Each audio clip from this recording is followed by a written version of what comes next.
বিসমিল্লাহির রহমানির রহিম। আসসালামু আলাইকুম রহমতুল্লাহি ওয়া বারাকাতুহু।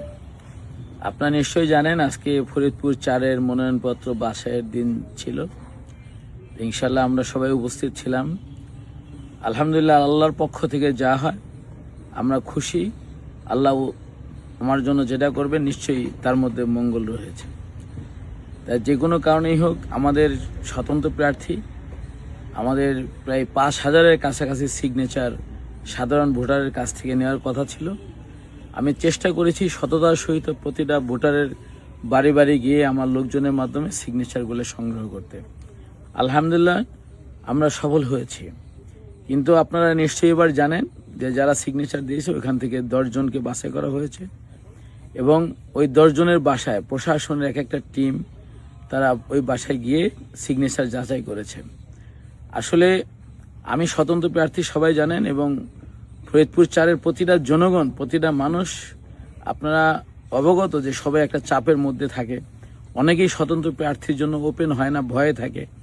চাপ, মামলার ভয়, হুমকি, বিভিন্ন ধরনের ঝামেলার থাকার কারণে অনেকেই সিগনেচার দেওয়ার পরেও বলে যে ভাই বলিয়েন না, আমরা আপনার সাথে আছি। এরকমই সবাই। তা আমি ফরিদপুর 4-এ প্রায় 1 বছর যাবৎ ফরিদপুর 4-এর সাধারণ জনগণকে নিয়ে আমি ফরিদপুর 4-এর ছেলে হিসেবে নির্বাচনের একটা যে জোয়ার, সেটা আপনাদের কারণে এখন সৃষ্টি হয়েছে। আমি মাঠে আসে বলেই আজকে আপনার নির্বাচন ফরিদপুর 4-এ যে হবে এবং নির্বাচনের যে আমেজ সেটা আপনারা টের পাচ্ছেন এবং আপনারা অনুভব করতে পারতেছেন এবং আপনারা উৎসবমুখর পরিবেশে ভোট দিবেন। ওই জন্য আপনারা মেন্টালি সবাই তৈরি হচ্ছেন যে এবার ঘরের ছেলেকে এমপি বানাবো। কিন্তু আসলে প্রতিদিন আপনারা সবাই বিভিন্ন ধরনের প্রতিকূলতার সম্মুখীন হচ্ছে, বিভিন্ন ধরনের চাপের সম্মুখীন হচ্ছে এবং প্রতিনিয়তই আমরা এমনই চাপ ফিল করি যে আমি নির্বাচনের মাঠে থাকতে পারবো কিনা, ভোটাররা ভোট কেন্দ্রে যাইতে পারবে কিনা। প্রতিদিন আমার কাছে যেরকম ফোন আসে যে ভোট গুনে নিতে পারবেন তো, ভোট বুঝে নিতে পারবেন তো। সবাই একটা আশঙ্কার মধ্যে আছে যে নির্বাচনে ভোট সুন্দর হবে কিনা, সুষ্ঠু হবে কিনা। আমি 1 বছর সাধারণ জনগণকে বুঝিয়ে আসছি আপনারা ভোট কেন্দ্রে যাবেন, ভোট সুষ্ঠু হবে, প্রশাসন নিরপেক্ষে থাকবে। আমি প্রশাসনের উপরে খুবই আস্থাশীল। কিন্তু দুর্ভাগ্যজনক হলো যে আমার সবই ঠিক ছিল, সিগনেচারও সব ঠিক ছিল, কিন্তু আমার 1-2টা আমার প্রিয়, আমাকে যারা সমর্থন দিয়েছে, প্রিয় মানুষ, গরিব মানুষ, ওদের বাসায় যখন মোবাইল কোড লেখা প্রশাসনের একটা গাড়ি একটা গ্রামে যায়, যেখানে গাড়ির সামনে লেখা থাকে বড় করে মোবাইল কোড, তারপরে হচ্ছে যে ম্যাজিস্ট্রেট যখন যায় তখন সাধারণ মানুষ তাদের মধ্যে একটা ভীতিকর পরিস্থিতি তৈরি হয়। প্রথম হচ্ছে যে এলাকার চাপ, যে আমি যদি ওপেন হয়ে যাই তাহলে এলাকা আমি থাকতে পারবো কিনা, বা হুমকি বা মামলা দিলে কে ঠেকাবে। এরপর আসে প্রশাসন। তো ওরাও মনে করে যে কি জন্য আসলো, আসলে কোন বিপদে পড়বো। বিভিন্ন কারণে অনেকেই সাহস করে বলছে যে আমরা মুজাহিদ ভাইকে সমর্থন দিয়েছি। এর মধ্যে 90%ই বলেছে আমরা সমর্থন দিয়েছি। একজন দুজন একটু আমতা ছিল, ওই রিপোর্টটা একটু নেগেটিভ আসছে আমাদের জন্য। আলহামদুলিল্লাহ, আমি আসলে কষ্ট পাই এই জন্যই যে আমার সাধারণ জনগণ, ফরিদপুর 4-এর আমার সাধারণ যারা ভোটার, যারা আমাকে অনেক ভালোবাসেন, যারা উৎসবমুখর পরিবেশে ভোট দেওয়ার জন্য রেডি হয়ে আছেন, সবাই অনেক কষ্ট পাচ্ছেন যে আমার মনোনয়নপত্র হয়তোবা বাতিল হইল কিনা। হ্যাঁ, মনোনয়নপত্র বাতিল হয়েছে এবং নির্বাচন কমিশনের কাছে আমরা আপিল করব। আশ্বস্ত করেছে যে আমরা আপিল করলে হয়তোবা ইনশাল্লাহ আমরা মনোনয়নপত্র ফিরে পাবো। কারণ হচ্ছে যে ফরিদপুর 4-এর মানুষের ভালোবাসা আমার সাথে আছে, আমার পরিবারের সাথে আছে। আমি যেহেতু এলাকার সন্তান, সবার ভালোবাসা আমাদের সাথে আছে। আমি মাঠে যদি থাকি তাইলে আপনারা ইনশাল্লাহ হয়তোবা নির্বাচনের যে আমেজ সেটা আপনারা বুঝতে পারবেন, টের পাবেন।